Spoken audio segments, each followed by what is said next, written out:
Okay, I suggest now you get the microcontroller board. That's the Featherboard huzzah that came in the kit, and we're going to have a look a bit more specifically at the pins we are going to be using and the parts of it that we will be using for this project. And I want you to focus on this. I'm going to be showing you photographs from the board and also a diagram. Okay, so try and relate what I'm about to tell to the thing you have in front of you. Okay, so when you look at the top, I mean this image is quite detailed. It might be a little harder to read in your board, but yeah, let's try to follow along.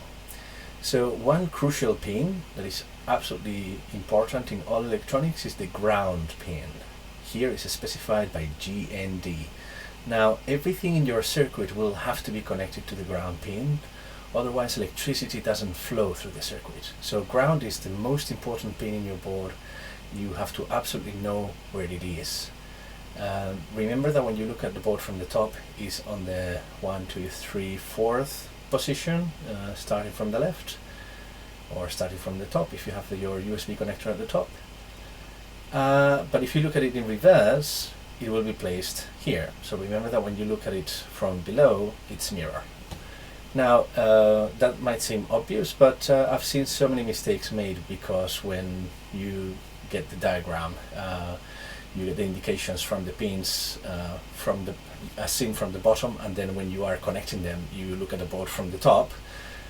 So always double check where you're about to connect things. Now when you connect something that is powered to the ground and you don't have any components in between, you will be making what is called a short circuit, and you will most likely burn your board.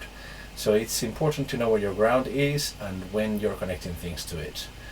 Now the worst thing that can happen is that you burn the board. I mean, there's nothing dangerous to your health or to your home or laptop that can happen, but you might screw up your board. There are other pins here that are important. In our case, we're going to use A2. A stands for analog, so every pin that you see that is preceded by an A, that means that's an analog pin, so that can read analog signals. Analog signals are signals such as sound or analog sensors that send analog signals, etc. Now for our purposes, we're going to be using A2, A3, and then here the labels change because they don't quite fit in the silk screen. So as you can see, that's A4 over there. We're going to be using those three, so make sure you can locate them. Again, A2 over here on the bottom, A3 and A4. It's probably a lot easier to read from the bottom end of the board. Then we're going to be using also the USB pin. Now what that USB pin has, what that USB pin does is it exposes the power coming from the USB connector.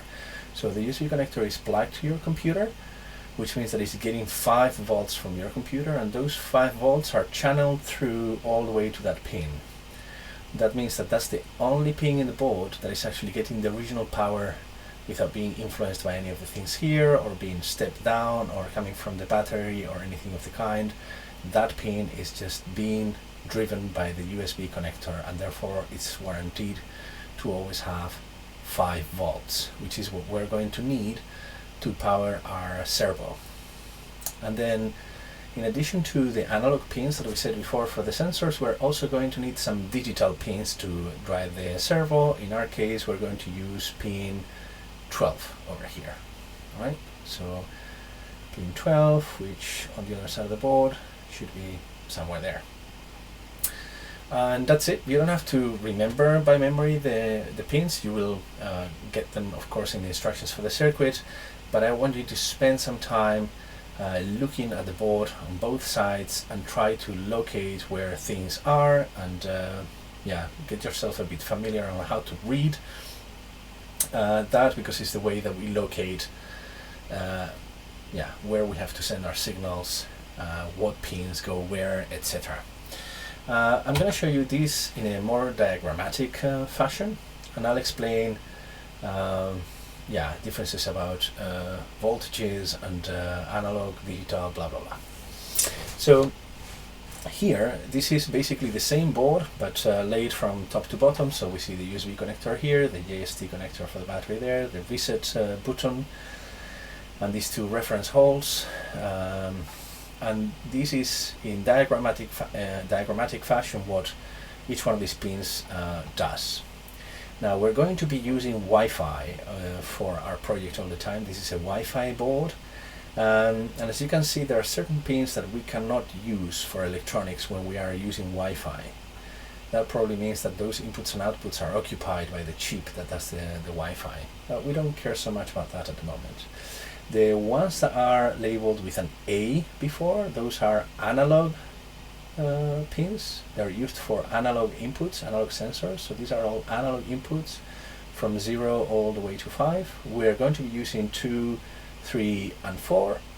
As you can see, they say no output, so it's for inputs only. And then those pins can actually also be used as digital pins. Digital pins are the ones that are preceded by a D. They can also be used as digital pins. When we program the Arduino, we can say, hey, this pin I want it to be digital. Well, when we program this board on the Arduino environment, I meant to say, we can say, hey, this pin I want it to be digital. I want to play with this pin as a digital pin. But by default, it will behave as analog. But all of them can be turned digital if we ever need them. As you can see, there are quite a lot of them. This is many more pins than the Arduino has. And this feather board has this quality that analog and digital, you can basically in your code specify how you want a pin to behave, and it can change roles. Then over here there are other labels. You can see touch 4, touch 5, touch 3, touch 6, and that's because this board in particular, the feather huzzah board, has capacitive or touch sensing capabilities built into those pins. So if you attach that pin, let's say, to a piece of, I don't know, aluminum foil, for example, and then you touch the aluminum foil, then you can use that pin as if it was a button.